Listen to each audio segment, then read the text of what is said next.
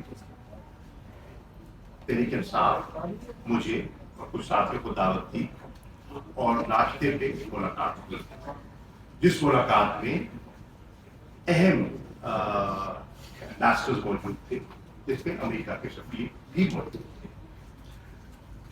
ہم نے جو ملک کی سیاسی صورتحال ہے ایوالو کر رہی ہے اپنا موقف پیش کیا انتخابات کے بارے میں، جو ہمارا کانسٹیٹیوشنل موقف ہے جو میں نے پیش کیا آپ کی خدمت میں، اس پر تبادلہ خیال کیا، اپنا موقف پیش کیا. جو ہمیں تشویش لاحق ہو رہی ہے، رائزنگ ٹرینڈ آف ٹیررزم ہم دیکھ رہے ہیں ملک میں، آئے دن انسیڈنٹس ہو رہے ہیں. مثال کے طور پر پچھلے 12 ماہ میں صرف خیبر پختونخوا میں تقریباً 94% ٹیررسٹ انسیڈنٹس میں اضافہ ہوا ہے. ریجنل سچویشن اس کا پہ کیا امپیکٹ ہوگا اس کا، اس پر تبادلہ خیال ہوا. تو ہماری اس پر اچھی گفتگو ہوئی. جو میڈیا میں ایک تاثر آیا ہے اور ایک کنفیوژن پیدا کرنے کی کوشش کی ہے کہ عمران خان کی رہائی کے بارے میں کوئی بات ہوئی، یہ درست نہیں ہے. سائفر کے بارے میں بات ہوئی، یہ درست نہیں ہے. میں اس کی وضاحت کرتا ہوں. ہاں میٹنگ ہوئی، ملاقات ہوئی. شاہ صاحب جڑا والا کے حوالے سے تھوڑی سی بات کرتے ہیں آپ. دیکھیے جڑا والا میں جو کچھ ہوا وہ آپ کے سامنے ہے. حکومت پنجاب کا یہ بہت بڑا فیلئر ہے. یہ لا اینڈ آرڈر سچویشن اس حد تک بگڑ گئی کہ پاکستان کے شہری ان کی املاک متاثر ہوئی. ٹھیک ہے، اب وہ کہہ رہے ہیں ہم اس کا نوٹس لیں گے. گرفتاریاں بھی ہوئی ہیں.